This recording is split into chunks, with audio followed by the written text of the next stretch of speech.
But Yeah. I also really wanted to dive into the heart because the things you lay out in that book probably blew my mind the most. Let's start with heart disease. It's considered the #1 cause of death, so it should probably get some attention. What do you consider the biggest misconceptions about heart disease? I think there's two. One is that the heart is a pump, and the heart is actually not a pump. It's something different, and we'll go into that. But the other one is that cholesterol and dietary fat and atherosclerosis in arteries causes heart attacks. I mean, atherosclerosis in an artery is not a good thing to have, but it doesn't necessarily cause a heart attack. So let's get into this. First of all, the heart is not a pump. So there's lots of studies that show that looking at the heart as a pressure propulsion pump, meaning something that would take static water from somewhere, suck it in, and then forcefully pump it out somewhere else, which is what we're taught the heart does, just doesn't add up. Like the physics of our cardiovascular system, if the heart was that type of pump, doesn't make sense. There's many experiments that have been done that show that the heart pumping that way or being the main force of blood flow, the physics of the system doesn't work, and actually like the system would collapse because the pressure in the system would collapse. Then we have to ask ourselves, well, how is the blood flowing though if the heart's not pumping it? So I think an important question to ask with that is, how does water get from the ground to the top of a 300-foot tall redwood tree? There's no pump there. Right. But it happens. And then people would say, oh, well, you can like siphon barometric pressure, but the maximum you can do that is like 32 feet. And so there's these 300-foot tall trees that have water in their leaves. So how does that happen? Well, this goes to looking at some of the work done by Gerald Pollack at the University of Washington, and before him, Gilbert Ling. They found that water has some unique properties. And so when water has sufficient charge, which water can hold charge, it can harvest energy from the environment and hold energy. When it has enough energy and it's next to a hydrophilic surface, a water-loving surface, then it will create this layer of exclusion zone water or fourth phase water. And when that forms, so let's say we're talking about an artery, which is a hydrophilic surface, and the blood is almost 50% water. So if the water in our blood is charged enough, if it's holding the energy enough, it will form this layer around the artery. And that does two things. That layer protects the artery, provided that we don't have toxins and oxidative damage that will destroy that layer. But it also creates an energy gradient that creates flow. And so Dr. Pollack has done these really interesting experiments where they put a hydrophilic tube in water that has enough charge, and the water just starts flowing through the tube in one direction without any pump or any force on it. And he found that when he supplied energy to this system, this water, indefinitely, the flow would continue indefinitely. And so I think that's more like what we're seeing. And I think that if we look at the heart, its main purpose is not to forcefully pump the blood because, I mean, it's a good analogy here. So if I was to put a pressure propulsion pump in the middle of a river, the river wouldn't need it to be there because the river is already flowing, which the blood is already flowing because of this dynamic we talked about with the fourth phase water in the artery. But it also might get in the way of flow. If we put it in the middle of this flow and it's trying to suck this water that's already coming to it and pump it out the other side, it would probably slow it down. And so that's one of the things the heart is trying to do, is actually slow the blood. Because if it doesn't, let's say we go out and go for a run. We increase the metabolic demand or the need for blood in our tissues, in our muscles, because we're trying to propel ourselves somewhere. Well, if the heart wasn't there, all the blood would flow over to the arterial side trying to supply the tissues. But since the heart is there, when the blood's coming back from the veins, it slows the flow so that we don't lose pressure in the system. Because if it all flowed toward the arterial side, the venous side would collapse, and that would not be good. So one of the roles of the heart is to actually slow the blood so that we can maintain that pressure in a situation where we're getting high metabolic demand. The other role is that Dr. Pollack has found that there's different ways to energize water. And one of them is like radiant light or infrared light, which we can get from the sun. Another is contact with the electromagnetic field that is the earth. That will energize the blood. But another is vortexing, which means swirling. So if we look at, everybody's seen like when water's flowing through a river and it goes past a rock on the other side, it kind of swirls. That will be vortexing. And if we look at what the heart is doing as blood is flowing through it on its own, then it's actually vortexing it. So when the blood comes back from the veins to the heart, it gets vortexed. When it flows through the valves, it vortexes. When the heart contracts, it actually, like the muscles in the heart are oriented in a spiral condition or way, so that when it contracts, it spins the blood when it pushes it back out. And that's about all it does. Like it's got about 15% efficiency when we think of the heart as pressure propulsion pump, because all it really does is takes the blood from the ventricle and kind of puts it back out into the venous system, and then the arteries take over because of that fourth phase of water. So I think that the heart is a vortex, and it's also there to slow the flow of blood so that we don't get collapse of pressure in the system, which is very interesting. It plays a very different role than I was taught in medical school, but it makes way more sense when we look at it that way. So that's the first big concept about the heart that debunks things. The second is that heart disease in general is not caused by cholesterol or high fat. So I mentioned the first aspect of heart disease is the atherosclerosis, the hardening of arteries. And so that can happen when that layer of fourth phase water that's surrounding the inner layer of an artery gets damaged. And that can get damaged because we're exposed to a lot of toxins, or because we're burning carbohydrates, which is increasing the amount of free radicals that we're getting in our system, and various other things can actually break down the lining, that protective layer. And when it gets to the lining of the artery, it can actually damage the lining of the artery. And then our body has to do something about it because we can't let an artery rupture.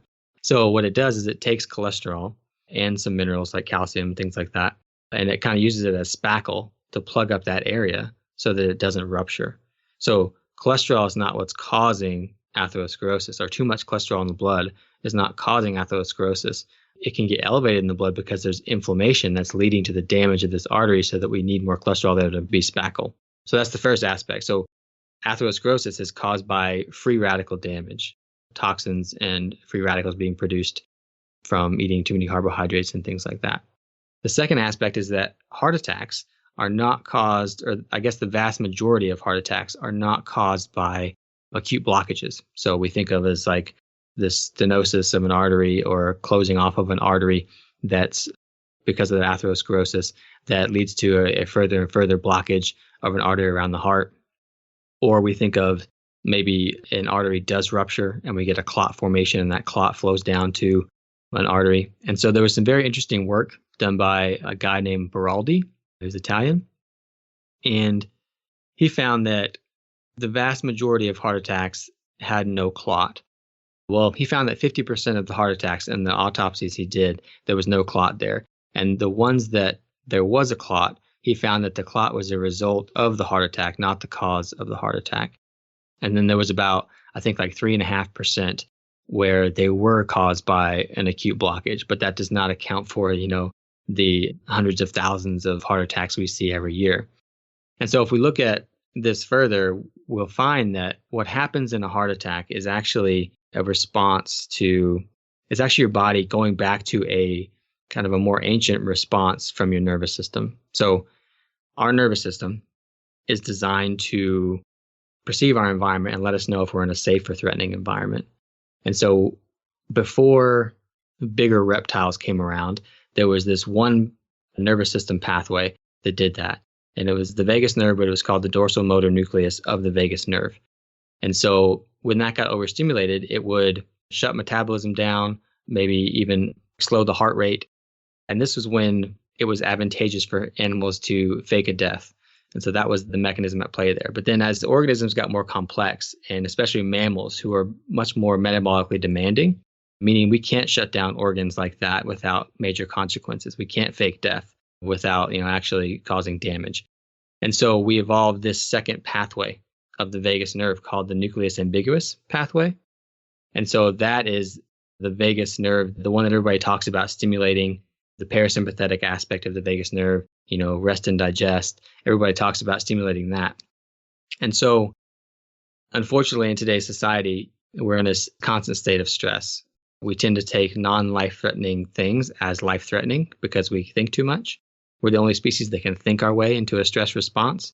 We're very dependent on money to get us all the resources we need to live, which can be very stressful to be dependent on this one thing. If you don't have this one thing, then your health and your life is threatened. And so all these things can combine to overstimulate and shut down that newly evolved pathway, which is that nucleus ambiguous parasympathetic pathway. And when that gets shut down too much and we get a surge of adrenaline from a stressful response, then that old pathway takes over, that dorsal motor nucleus. And that's the one that would cause organ systems to shut down. So we see that in a heart cell, how the heart cells communicate, your nervous system activity to like an individual cell in your heart, is that it does that through what's called nitric oxide. And if your body doesn't have enough nitric oxide, which we would get from eating a healthy diet and having healthy endothelia, so, the lining of your blood vessel is where that nitric oxide comes from. If we don't have healthy endothelia, we don't have that nitric oxide, so that signal can't get into the heart cell. And so then we'll get this surge in adrenaline or stress response without the ability of that parasympathetic stress response to get into the heart cell. And that can cause problems. That forces the heart cells to burn carbohydrate rather than fat because it thinks it's in a stressful situation and it needs to get away, and we can burn carbohydrates faster. And unfortunately, when a heart cell starts to burn carbohydrate, we get a buildup of lactic acid, just like happens in your leg muscles. When you go for a run, you get a buildup of lactic acid and it starts to hurt. But when that happens in the heart cell, it can actually cause swelling or edema, as we call it. And that swelling can actually change the pressure in the whole system of the heart. And so if we have this swelling that's now forcing pressure out of the cells in the heart rather than the blood putting pressure into the cells of the heart, now the blood can't get in. And then we lose blood supply to an area of the heart. We get necrosis because now there's no nutrition to that specific area of the heart where this happened. And we get tissue death, which is what a heart attack is. We get an area of tissue death. If that tissue death is a substantial enough amount, someone can die from a heart attack. But it's all triggered by our stress response system. And it has almost nothing to do with clots. And that's what Beraldi found. He found that anywhere there was a severe stenosis, like a narrowing of an artery in a coronary artery, like in the heart, that the body had created a bypass around it already, like it had created new arteries around it. And so there was all these examples in his book about men who had 90% or 95% stenoses of coronary arteries, but were running marathons. And it's like, there's no way they're running marathons on 10% to one area of their heart. And so it was because of these collateral arteries that were going around it. That combined with the fact that a stressful response like this, an imbalance in our nervous system, can cause these events to happen, explain that the vast majority of heart attacks, and really a small percentage of them, are actually caused by any type of acute blockage. So that was a long rant, but there you go. No, I love it. That was a hell of a breakdown. And just to revisit that first part, I've had a few other guests bring up Dr. Pollack's fourth phase of water work, and I was really surprised to see that chapter in your heart book. Funny enough, if everything goes according to plan, Gerald Pollack is my next interview too, which is, why I think this is so interesting, because this context helps to understand blood flow in the heart, and that's very surprising to me. You also later in the book describe the heart as a vortexing hydraulic ram, and note that even Rudolf Steiner used to say that the heart functions more like a damming up organ, that it interrupts the flow of blood. And then also this vortexing thing. It seems like a pretty obscure discovery of Victor Schauberger that vortexing water kind of supercharges it. That ties in with Dr. Pollack's work and ties in with what Rudolf Steiner is saying. I mean, these are three of the bright minds that I appreciate, all tied in together into this one subject that is quite crucial, because heart disease is our number one killer. And I just thought that was really awesome to see it all line up like that. All these alternative people kind of saying the same sort of thing, or aspects of all their work tie into the full understanding of the heart. And I just think that's awesome. Yeah, I think that one of the coolest things that I found is that the reason that vortexing energizes water is because it increases the contact with oxygen. So like when it's happening in a river, like when it flows past a rock, there's oxygen in the air, and there's also oxygen coming from little bubbles, coming out of the earth from the riverbed. And so when it vortexes like that, it's increasing the contact with oxygen. So I think it's no mistake, and I can't really say anything scientific connecting the two, but I think it's no mistake that our vortexing organ, the heart, is placed right next to our oxygen organ, the blood, and that blood from the heart goes to the lungs and then back to the heart. That just makes sense to me. Again, I can't say anything that scientifically connects the two, but it wouldn't surprise me if that was the case. That's why that evolved that way. Yeah, that makes sense. It's just so interesting because I hear these people's work and we always talk about, oh man, we should implement some of this stuff for a better, more natural society. And here it is working right in our own bodies. And I guess I just overlooked that. Yeah, it's amazing. It is. When we talk also so much about the cancer industry, how much money there is in chemotherapy treatments and these long drawn out processes that really just try to kill the cancer before it kills the host. And you're lucky if you can survive the process. And we have all these people running marathons and wearing ribbons and donating all this money when really in the history, there are quite a few things that seem to work okay that just weren't getting FDA approval. Not surprised.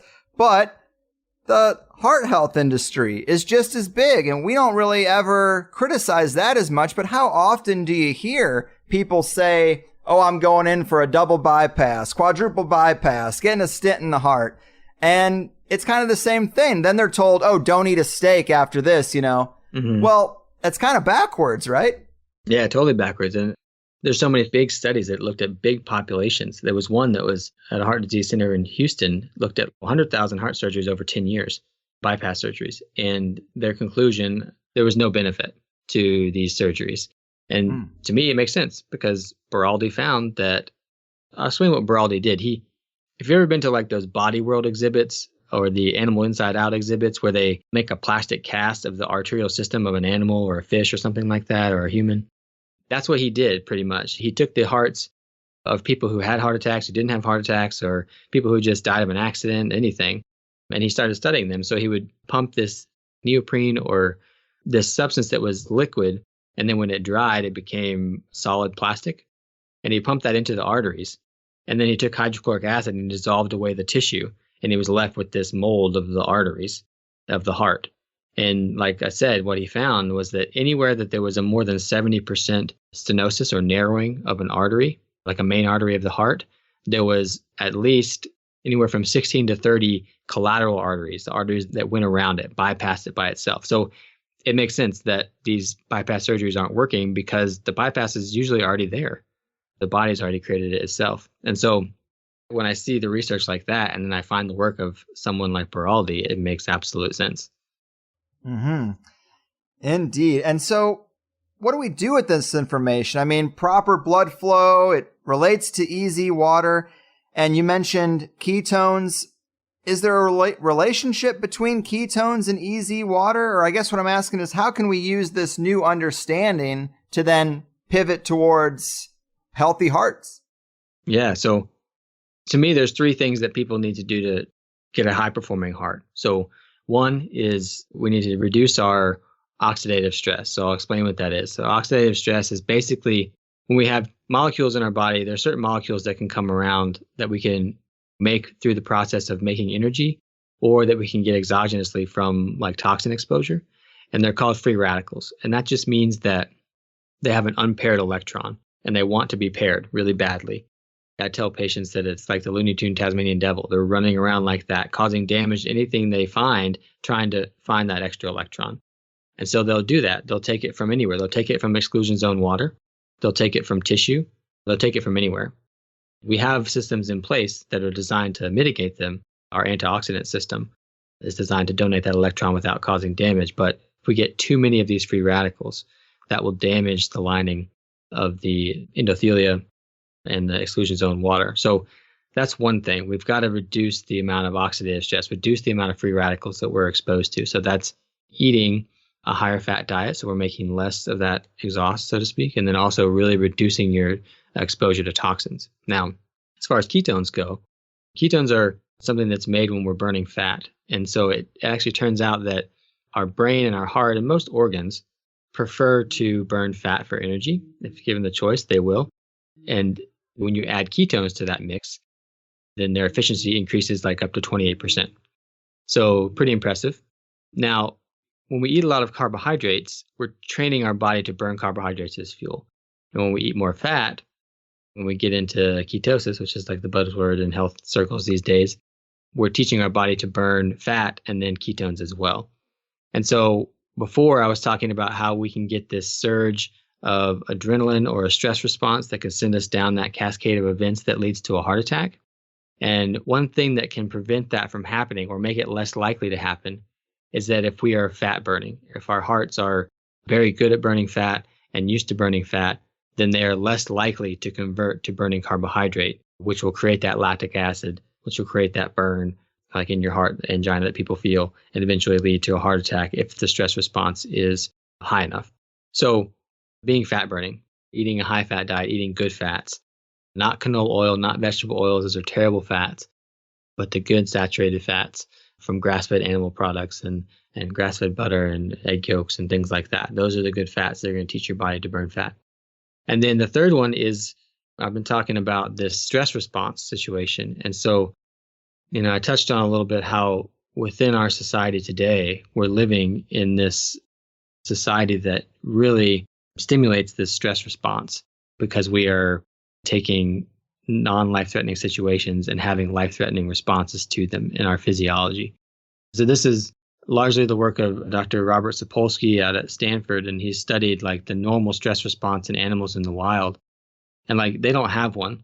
They're not thinking about anything stressful or anything like that while they're grazing on the savannah. But if something came out to chase them and try and kill them, they have a stress response.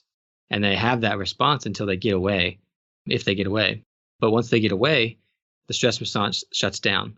Whereas we humans, we could have a stressful event, like we could be in a car accident or almost in a car accident, and we could be thinking about it the rest of the day, stressed out about it. And so that really creates an imbalance in our stress, your nervous system's ability to perceive if you're in a stressful environment or not. And so then again, things like being so reliant on this capitalist society where if you don't have money, then your life is threatened. I mean, that's why we have homeless populations, is because our society is so dependent on money, and when you don't have it, you could starve or become homeless.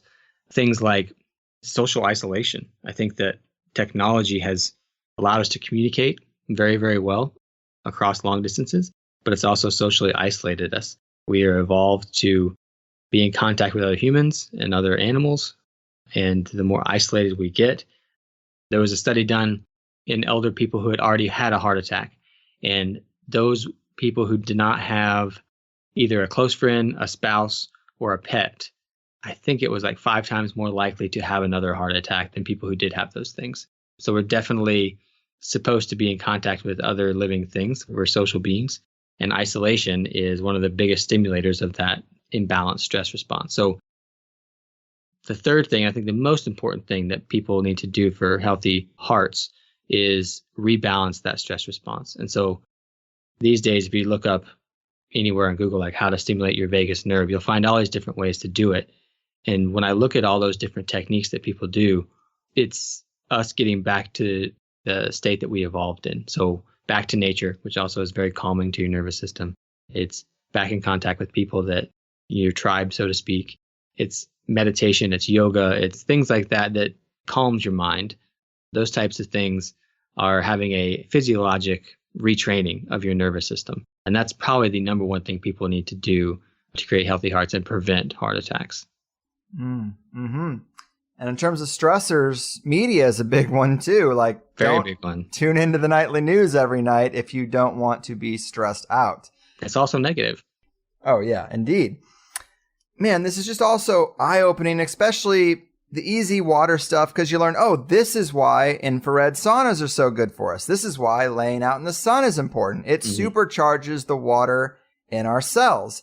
But what about the water we drink? Is there a way to make sure we're getting the best water? What do you do? Do you vortex it? Do you drink spring water that's high in minerals, blend it to make more bubbles? I hear that increases easy. What about water? Yeah, so me personally, I drink mineral water, like buying at the store, but also I harvest mineral water from a spring close to me. People go to findaspring.com. They can see if there's one close to them. They can get their own spring water, because there's lots of vortexing that happens when it comes out of the earth. And so that water is pretty structured, pretty energized, but it's also full of minerals, which are also very important. Because if you're drinking water that's been demineralized, then it can actually end up stealing minerals from your body because water likes to have minerals dissolved in it. So what I'm doing is for drinking water, I'm doing the spring water either from the store or from the spring near my house. But for cooking, I have a filter, like if I'm using tap water, and we're on a well. So I don't know if there's as many toxins as there would be in the water if I was on a municipal water supply. But I still filter it because you just don't know what's in the groundwater these days. Mm-hmm. I filter it, but then I also vortex it. And I never really drink that water straight, though, because it's demineralized. I usually just use it for cooking. And lots of times when I'm cooking, it's adding minerals to it, or I make bone broth with it, which is going to add a ton of minerals with it, kind of remineralize it. But yeah, that's where I get most my water. Yeah, it's just those three sources. It's funny because people might drink reverse osmosis water or extremely filtered water and think that that's as good as it gets, but a lot of people consider that dead water, and there's a lot of positive things in the water that you want to keep in while taking out the bad, and it just gets pretty complex. But one big aha moment I had in your book was the fact that, you know, with a lot of alternative medicine and places like the Gerson Institute where people are getting treated for cancer or they come in with other serious illnesses, the first thing they do is they give you a ton of smoothies or juices. And a major factor in why that works so well, other than the vitamins and nutrients, is that you're getting an easy water replenishment from the cells of the fruits and vegetables. And it just folds right into making a lot of sense. That was just something that I didn't know a week ago. Yeah, we mentioned like how water gets from the ground to the tops of the trees. Well, it's the same thing in the plants, you know. The fruits and vegetables that we're eating, if they're fresh, then they're going to have structured water in their cells. I mean, that's Dr. Pollack wrote another book called Cells, Gels, and the Engines of Life. And he talks about the role of this fourth phase water in the cells. It's just absolutely fascinating. So the cells in these plants also have it. Now, I don't know if a plant is shipped from across the United States and it was picked 2 weeks before you eat it, if the energy in that plant goes down the longer it's been since it's picked. Right. I don't know, but I would not be surprised because they're probably shipped in crates and the plant has lost its life source, which is the earth and the structuring of it. So I wouldn't be surprised if it's lost a lot of its not only mineral content and nutrient content, but also its energy in the water in the cells. Yeah. So the fresher, the better. But yeah, I mean, you mentioned like juicing, and yeah, it's no wonder that people will start to get better. I mean, eventually, long term, they're going to have trouble with blood sugar because they're taking away all the fiber and everything. But we're putting structured water directly into the bodies. We're creating higher levels of physiology just by structuring the water in their bodies. It makes complete sense. Yeah, it's and that was another eye opener. The no pump in plants, like there's no heart in a palm tree, but it gets the water where it needs to go all the way to the top. Yeah. And yeah, it's just because this water kind of does its own thing. And you also have a line in the book where you say something to the effect of, because we know easy water in our blood kind of pumps itself, this could even change our energy and plumbing systems if we did it right. I mean, how much energy do we put into these giant water plants and plumbing systems just to get water through all our pipes, where if we had properly energized or vortexed water, it would kind of push itself through the pipes. And that would be just a huge efficiency win for our society. Yeah, I mean, opportunities abound there. If we learn to use that technology, or not even really technology, it's more like a discovery of water properly, you know, we could do away with dams, you know, all this hydroelectric energy we're having to create. Like, we don't need it.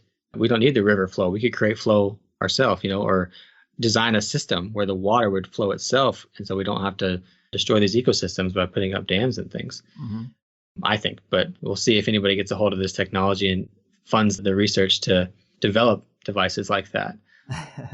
Yeah, it would be awesome to see just one city try to tackle that and then be able to study the data of how the people who live there were affected. And in terms of the ketogenic diet and getting more quality fats in our diet, I still kind of struggle with this. I end up I know it's not right to equate protein and fat, but I almost just do. I just eat a lot of protein and hope, well, there's some fat in there too. But that's not the right approach. And I got a little list online. Tell me what you think, if there's any changes you would make. But this article says the 10 best foods high in fat would be avocados, cheese, dark chocolate, whole eggs, fatty fish, nuts, chia seeds, and extra virgin olive oil. Is there something missing? How would you adjust that? The thing missing is the saturated fats from animals, like red meat. I mean, it's got this major negative connotation, and there's absolutely no reason for it to. I mean, there's people that are thriving on all red meat diets, and they have been for years. Doesn't mean that we all should do that or that we would all thrive like they would, but it's gotten this bad rap, and I don't understand why. I mean, all these studies about how high protein will destroy your kidneys or cause heart disease. I mean, we've already explained how cholesterol and narrowing of arteries won't cause a heart attack. While atherosclerosis is not a good thing to have, it's not going to directly lead to a heart attack. But I think that that's the biggest thing that's missing from that list, is that I think evolutionarily, and you can look at the work of Miki Ben-Dor in Tel Aviv University, I think humans are pretty much designed to eat meats. We've evolved to eat plants as well, and we can do that, and we can survive on plants. And there's some plants that can be argued that they're good for us, but I think that the good fats from either grass-fed or wild animals and from egg yolks and butter and things like that, I think that those are the fats that give us life. I think that, A, they're going to convert you to burning fat and making ketones and ketogenic more quickly. But if we're so designed or evolved to burn that fat, and that fat lots of times comes with protein, there's no way that that protein could be bad for you. I mean, humans have been eating meat for millions and millions of years. And heart disease is, in the epidemic that we're seeing it today, is only maybe 200 years or so that we've seen this massive rise in heart disease. Now, there's evidence that ancient Egyptians had atherosclerosis. They did like CT scans on the mummies, and they found I think it was 30 or 40% of them had atherosclerosis. But they were a farming culture. They were eating lots of different grains.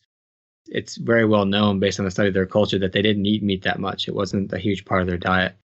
And so that's the big thing missing there, is that people really need to get over this meat or this animal fat or saturated fat causes heart disease or that it's bad for you. It's probably one of the best, as long as it's from a wild or grass-fed, very naturally raised animal. Well said. I thought that's exactly what you might bring up, the fat from animals and butter as well. Do you have a problem with cheese or dairy? Well, this one's kind of near and dear to me, because if we look at the mechanism of autoimmune disease, a lot of it can be that there's this molecular mimicry. So basically, I can get leaky gut, which means that things in my intestines are leaking into the bloodstream before they're supposed to, because there's holes in my gut. And there are certain molecules in foods that have been linked with certain autoimmune diseases. One of them is gluten for thyroid disease or hypothyroid, like Hashimoto's hypothyroidism. And so if some of those gluten molecules leak into the bloodstream when they're not supposed to, and then your body has an autoimmune reaction to them because they're not supposed to be there, well, some of those look just similar enough to cells in the thyroid that your body also attacks the thyroid. And so for me, it hits close to home because casein protein found in dairy looks very similar to beta cells in the pancreas that make insulin. And so I think that at some point in my life, I probably had pretty severe leaky gut, and I definitely had all kinds of dairy, pasteurized dairy at that, which was already damaged protein when I was a kid. And I think that it's very likely that some of those proteins leaked into my bloodstream. My body attacked that casein protein and then also attacked the beta cells in my pancreas. So that's not to say that no one should have dairy. Obviously, a certain percentage of the population has evolved to eat dairy because we have that lactase persistence, but then other people are lactose intolerant because they don't have that lactase persistence, and so they can't do that. But I think that, humans are still evolving. And I think that some of us have evolved to handle dairy just fine. And if we get raw grass-fed dairy, that can be a very nutrient-dense food source for us and a good source of fat. But others of us may do better staying away from it. I just think that depends on how long your ancestors have been using milk as a food source, because there were certain areas of the world where it became necessary, and there were other areas of the world where it wasn't.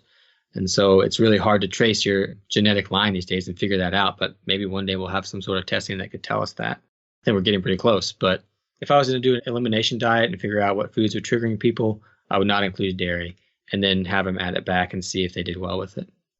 Mm.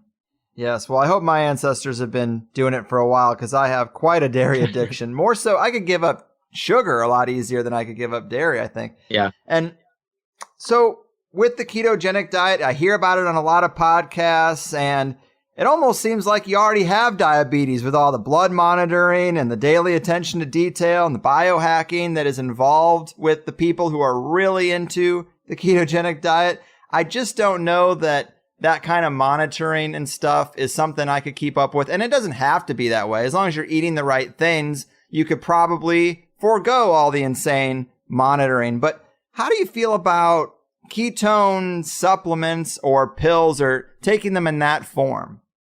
I'm always cautious about any supplement.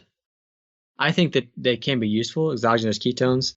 If I had someone come to me and was at terrible risk for having a heart attack and really wanted to immediately increase the function of their heart, exogenous ketones can help your body get into that fat burning mode quicker. But that's not something I want somebody to rely on for a long time. I want to teach their body through diet to make those ketones themselves. But that's the only time I would ever use them. And oftentimes I think that the supplements that we have are, people use them as not excuses, but they don't eat as well as they should, or they stray from keto, and then they use these things to get back into keto. It's like this little hack they can do. And I'm not a fan of that, because, I mean, if you've read Health Evolution, I think that if we're all making the best decisions possible for our health, it's actually better for the planet. I want people to rely on things like that will keep them living this destructive lifestyle and then be able to hack their way back to their health. Does that make sense? Mm-hmm. It does. It does. And people really should look for local food sources. I try to, on the show, give people as many options as we can, but it's a national audience, a worldwide audience. And that's kind of what we're trying to get away from, is some kind of supply that makes it nationwide, because it's just not the right way. But I'm sure there are local meat producing farms in your area. I'm sure there's plenty of subscription-based fruit and vegetable baskets you can get from local farms in your area. And it just takes a couple of Google searches, and you could really make a huge impact in doing that and save yourself precious time, because they send it right to your house. That's right. I mean, farmers markets, obviously, there's farmers markets everywhere, and obviously you're having to deal with things in season, but that's the way we should be eating anyways. Yeah. But also there's a good website, eatwild.com, where you can go and look for all like the places where you can get grass-fed and pastured animal products close to you, farms near you that you can go to and get them from. Cool. Eatwild.com. That's one I did not know about. So awesome. Yeah. And of course, you have these 2 books. Both of them are really great. I enjoyed reading through them both. Is there anything else people should know about your website or anything before I cut you loose? I mean, you have this coaching going on, and it is quite reasonable price-wise. Yeah. So, I mean, at resourceforhealth.com, that's where I'm doing my health coaching. But I'm also working on, I have a blog there that I'm working on trying to put out interesting things. And then I'm working on developing courses. So one about the heart, one about evolution and like mastering evolution to achieve health. And then probably one about autoimmunity as well.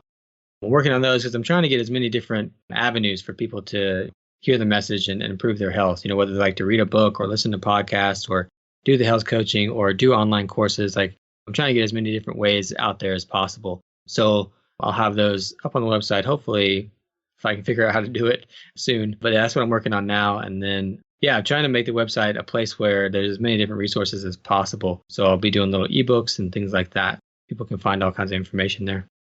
Awesome, man. Yeah, build that business. It's a noble thing. It's a great way to make a living. We all have to make a living. You can either be a cog in the big machine or find some way to, live the path you want to live, bring out your true self and your expertise, and kind of fight back against it while still being able to pay the bills. We're not going to change the whole system. We can only change our position in it and how we react to it.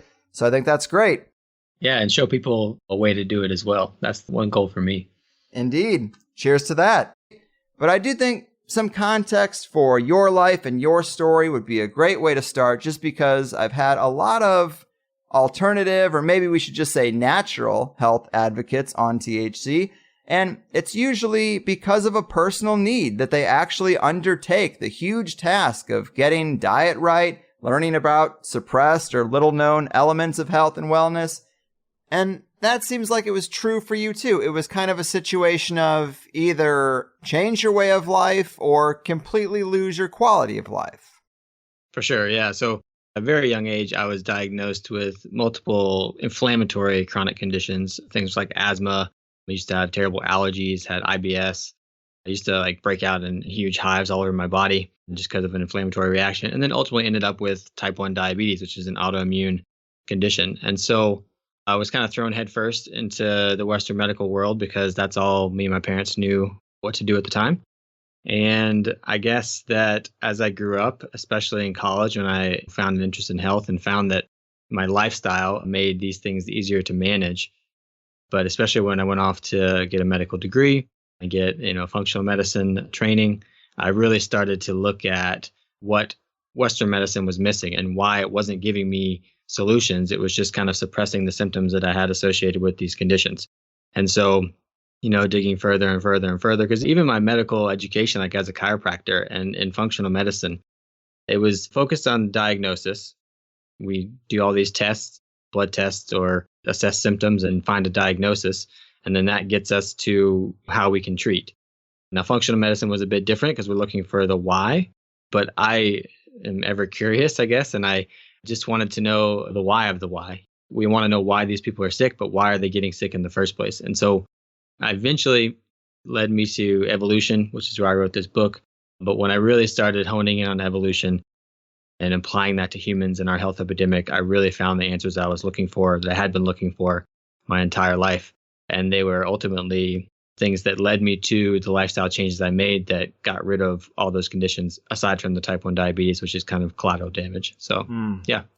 And it is nice to have a robust medical education and some credentials. That is important if you're going to coach people and work with people. But you really had to do a lot of this work independent of the system, right? Because as I understand it, some people can go through the whole medical program and get very little education on diet and nutrition. They just kind of focus on disease. Mm-hmm. But I guess talk to us a little bit about that. Most of what you preach and advocate for is stuff you learned on your own, right? Yeah, for sure. If we just step back and look at how the whole medical system is set up, I mean, it's a for-profit system. And if you look at the three aspects of it that profit, it's the practitioners, insurance companies, and the pharmaceutical companies. So the pharmaceutical companies are funding the education of the practitioners, most of the practitioners, as far as medical doctors. And so they're going to fund an education that steers those practitioners toward using their products, their pharmaceuticals. And then the practitioners are looking for that diagnosis because they can't get paid by insurance companies unless they have a diagnosis. So someone could be, sick, but if they don't have enough criteria to meet a diagnosis, then the doctor can't help them without getting paid. So that doesn't influence them to help them very much. And then the insurance companies are only going to pay for treatments that have been approved or substantiated by research. And since the pharmaceutical companies are also funding the research, the only research that really gets put out there is that the pharmaceuticals are the best option. So we have this, system where all this money is flowing around between those three pillars, and then the patients aren't getting better because the focus is not on them. It's about where the money is flowing. And so with all that stuff distracting us from finding out what's truly causing disease, we have a system that's not really interested in what's truly causing the disease. So I had to figure out that kind of stuff on my own. And so I go outside the box, find any resource, don't rule anything out, just go and see if it makes sense or see if I can apply it to my life. And that's kind of what I've done. Even though I have this formal chiropractic education and this functional medicine education, I had to look further. Fair enough. And luckily, we have the golden age of information at our fingertips for people willing to walk the road. Mm-hmm. And to elaborate on your story and to quote your book, The Health Evolution, you write, on a more personal note, I was not a natural birth. I was only partly breastfed and I was fully vaccinated. Those things, along with the poor diet I was eating and the anxious child that I was, led me to the inflammatory childhood I experienced. And that's pretty raw, man. Sometimes this stuff isn't easy for people to admit about themselves and their own upbringing. but it's also empowering when you learn that with better choices, you can have a better life rather than being a victim of circumstance and genetics and just saying, well, I'm sick. That's my life. I mean, it's really empowering to learn about, say, epigenetics, right? Yeah, for sure. And so there's this huge field of epigenetics right now. And basically, epigenetics is the idea we've kind of proven now that your genes are not set in stone. You have the certain genes that you have, but you can influence the expression of those genes based on the environment you put them in. And that could be anything from the thoughts you're having to the toxins you're exposed to the food that you're eating, anything that you come in contact with in your personal environment. And so when we think about it in that aspect, I think that functional medicine has done a really good job of sharing this knowledge about epigenetics. But what that means to me is that our genetics are in the wrong environment. And so when I started trying to figure out what the ideal environment is for a human, it led me to evolution. And so I guess one of the basic theories of evolution is that when an environment of a species changes too quickly and that species doesn't have the necessary generations it needs to adapt to that change, then its health will struggle. And sometimes it will even die, or the species will go extinct because it changed too fast. And so when you look at epigenetics from that point of view and you apply it to evolution, humans are definitely in the wrong environment. Yes. And I really think one of the overarching messages drilled into our heads by the big machine is, this is how it is. Improvement is futile. And that kind of crushes our hope for a better world. And this applies to all areas of life, but epigenetics is really dismantling that when it comes to our health and wellness. And I think that is super important. And so let me ask, what are some of the details about those major changes you've made on a personal level that you think have improved your quality of life most? Where did you see the biggest bang for the buck? Well, I think initially it was diet. I started to realize that what I ate made it so much easier for me to control blood sugars, which is something I have to deal with every day. And I deal with it less and less now because I eat a diet that I really don't have to worry about it that much. And so diet was the first one. And I think that the biggest thing for me is that humans are way more efficient when we burn fat. We've been told that carbohydrates are necessary and they're the bulk of the American diet. If we look at the big food companies out there, they're the ones that produce all the wheat and the corn and the sugar and the soy and things like that. And so these higher carbohydrate foods are driving our metabolism, which is making us burn carbohydrate, which is causing all kinds of damage. I like to say that when we burn carbohydrate, we make more exhaust. Just like when a car burns fuel, it makes exhaust. And so that exhaust can actually damage our bodies and make it less efficient. Whereas when we're burning fat, we make way less exhaust and we get more energy from it. And our metabolism just works way better. So that was the first thing for me, going to a higher fat diet, which stabilized my blood sugars like crazy. I mean, I barely had to use any insulin anymore. I basically have a basal rate that my body kind of gives itself, or the pump gives itself throughout the day. And I don't give myself any more because I'm not really eating many carbohydrates at all. So that was the first thing. The second thing, which was surprising to me, was that plant foods, I should say, have their own defense mechanisms.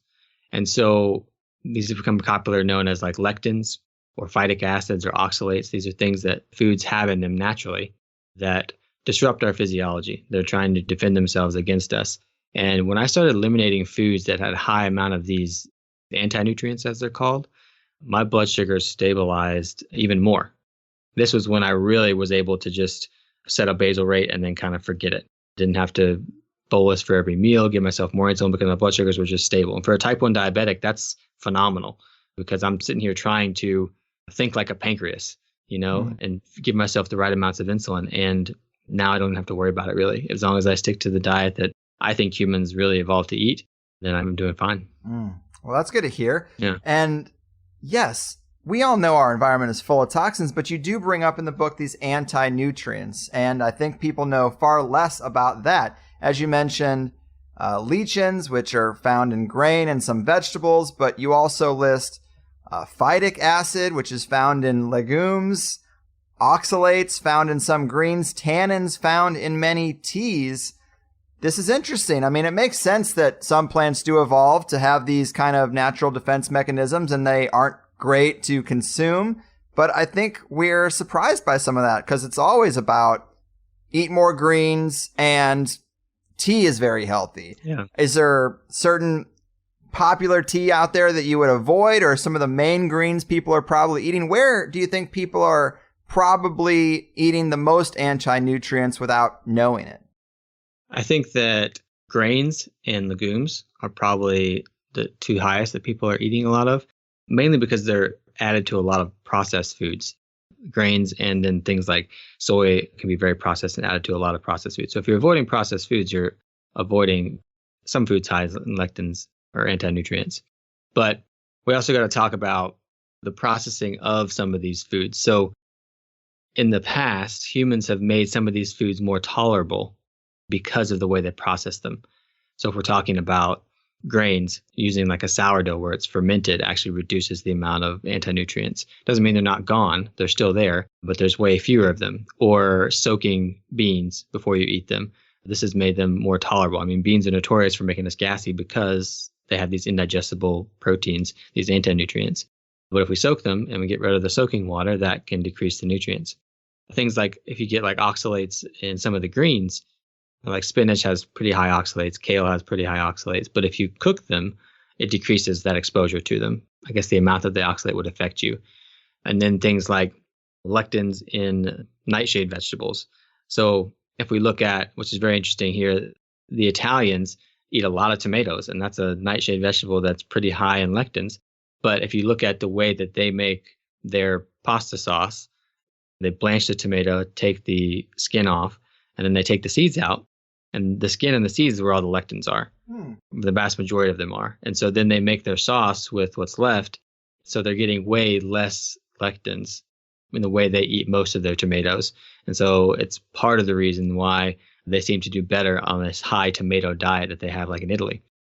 So it's very interesting that plants would do this. I think that if we look at it evolutionarily, it would make sense though. I mean, if we pick a plant, kill a plant, or take its fruit with its seeds and we eat it, and that seed doesn't survive our digestive tract, then that plant wouldn't survive. It wouldn't be able to pass on its genes or grow another plant somewhere else. So it would defend itself. And so most animals who would get the effects that they get from these lectins, these anti-nutrients, wouldn't go and eat that again, because if they're getting weakened by them and then something starts to chase them, their chance of survival is decreased. But we humans live in this easy world that we created for ourselves. And so we eat these things without thinking about it. And we may have a headache or we may have some inflammatory condition or something like that. But it doesn't affect our ability to survive because of this world we've created for ourselves. And so we don't really think that it could be causing our disease. We've just been taught that, oh, plants are what humans eat.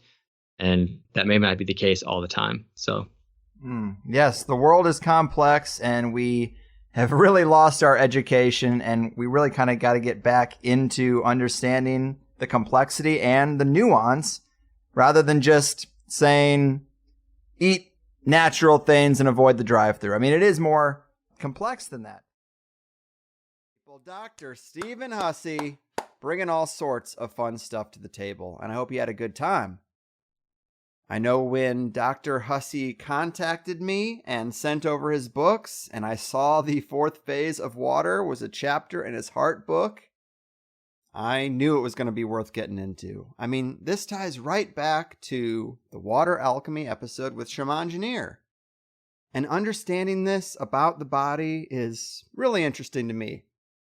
That this negatively charged structured water is what actually is in our cells, and that it's this negative charge that helps the blood move through our veins is pretty mind-blowing to me.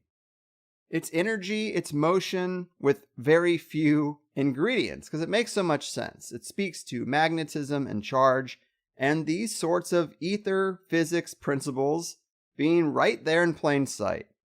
It explains why sunlight helps with blood flow and why saunas and infrared light are so good for us. It's like the things Victor Schauberger was on being right in the body in some of our most fundamental systems. Because honestly, it is pretty illogical to think that the heart is responsible for pumping blood through thousands of different channels and then back again. And with heart disease being such a killer, this understanding goes a long way in flipping the script on heart health. And it's this type of thinking, this simple, natural, holistic type of perspective that leads to flying saucers. I'm serious. I absolutely think it's why we are not taught about blood this way, or why they don't teach easy water in school, because anti-gravity properties are probably not that complex. The flying saucer pie is really just made up of natural magnetism, something rotation, and using the environment. And for example, the fact that the Earth has a net negative charge to engineer a repelling force to that. And there is more than one way to get there too. Check out some of these alternative science conferences. You know, everyone asks me why I don't go to conspiracy conferences anymore. And I just say, well, you can go to ether conferences or secret science Tesla conferences and see people working on the very stuff that conspiracy conferences are still debating the existence of. Man, I didn't expect to go so far into this tangent so quickly, but I just think it's another example of the scientific paradigm being twisted and warped and complexified, and all these obstacles worked around to come up with an explanation that doesn't reveal the simple, universal truths in our environment and how they work. So I really liked this show, and we focused on the heart quite a bit because of this stuff. And we didn't get too deep into his health evolution book until the second half, which, as I said, people here will have mixed feelings about using a term like evolution, but I look for ways to agree with people rather than looking for points of difference to focus on and hammer home. So if we just think of his advice as in line with the natural systems of the environment, that's what I'm after. He calls it evolution, but what he's looking at is how humans synced up with their environment for hundreds of thousands of years before we tried to take shortcuts and beat the thing into submission. I mean, that's really what agriculture was. It was gaming the system. And it definitely had consequences. But I like the idea of looking back to the past and working with our knowledge of our ecosystem to engineer abundance and all that good stuff. The idea of going back to nature, but bringing our modern technology with it. It's what I thought was attractive about the Venus Project initially. Sure, the proposed vision of Jacques Fresco is all controlled by a central AI, but if you can get past that, the models looked quite nice. So I really like where Dr. Hussey's focus is. We didn't get to touch on this, but in his book, he even talks about little tricks of language that have screwed us up so bad, like our multiple meanings for the word fat. We think eating fat equals getting fat, but in most other languages, they have completely different words for dietary fat and becoming fat, so they don't get tripped up on that one equals the other element. Also, if someone is unclean, we call them dirty. But the dirt is what makes us healthy in a lot of ways. So just the words we use sometimes screw up our understanding of things that are actually good for us. We have this subconscious aversion because of our language. By accident or design, I don't know, but it ain't good. Anyway, it's nice to be getting a show out for May. I know we're a little late to the May party. Both me and my special lady had family come in town. And I've also had some back-end work that needed attention. But we're here now. And I am psyched about what's coming. In fact, I can now safely say that Dr. Pollack is our next guest. All right, we did it. It's happening. And while we did retread a little bit of ground from today, once we get past the introductory stuff and I got into some questions that Shaman Janeer gave me, Dr. Pollack shares some things and goes some places I did not expect him to go, and it's really exciting. But that's mostly in the Plus show. because that's just the way conversations work. But he did mention that maybe he said too much, which is always music to my ears. So get ready. Had I actually recorded a show with Dr. Pollack before this one, I might have switched up where our focus was. But sometimes with these really big names that I don't think I'm ever going to be able to talk to directly, we have to talk to other people about their work. Call it the THC insurance policy, but regardless, we do a little double dip in this month. But I hope people think this information is so interesting that that's fine. But next week's Plus show is really something to behold. And I probably shouldn't even say that. I shouldn't overhype the thing because that always ruins everything, right? No one likes going into a movie that all your buddies have said, oh, this is a 10 out of 10 for sure. You watch it and you're like, it's good, it's all right. But it doesn't live up to the expectations because you saw it last. And other people, like me, built it up. But I'm happy about it. You're going to like it, I think.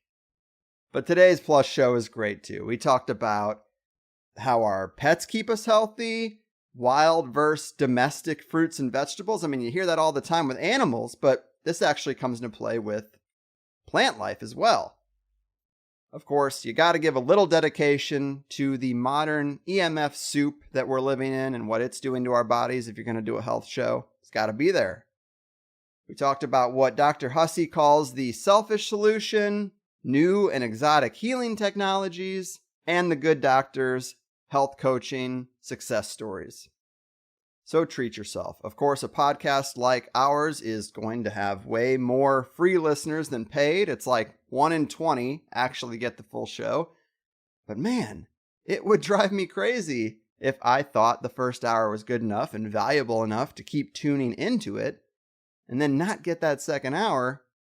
I mean, look, I'm not trying to drive anyone crazy, but I think I put more time into preparation and more time dedicated to editing than so many other podcasts, and I just think it's worth $8. Sign up at thehighersidechatsplus.com, even for just a month or two, and see for yourself that the full episodes are definitely worth your time. You can always cancel, and I'd rather you shoot me 1 or 2 $8 tips, download a bunch of your favorite shows, and then cancel, than never hear them at all. But that said, the joint session this month is on the 20th. It's a Monday, it's Victoria Day in Canada, and we're going to be drinking a little drink, smoking a little smoke, and turning the THC stage over to the fine people who listen. The last one was about 3 hours, maybe even more. And we got to some great stuff, and I know a lot more people wanted to talk, but it's just the nature of the beast. A lot of people answered my call that our previous one was pretty light, and I also got the YouTube thing going, so we had a lot of people. And in that situation, we're just never going to get to everyone. I'm sorry about that. I've gotten some emails from people who have taken that quite personally, but don't. I don't know any of you, so how could I really single you out to be ignored? It's like if you attend The Price is Right, but you don't get picked, it's not because Drew Carey has some kind of problem with you. But to those folks, hopefully I'll get to you next time. I appreciate everyone who listens. I have the best job in the world, and I try to take it quite seriously and produce a good show for you. So I hope you think that that is still happening. Good, useful show today. Big Dr. Pollack interview coming up next, and many other good things on the calendar. So I'll see you then. Big thanks to Dr. Hussey. Check him out for his consultations and coaching if you need a little extra push. And big congrats to Denver for decriminalizing magic mushrooms. I've done my part. Your move, heart health hiders, corporate glyphosate-soaked monocrop perpetuators, and deceivers of our sickness system. Your fucking move.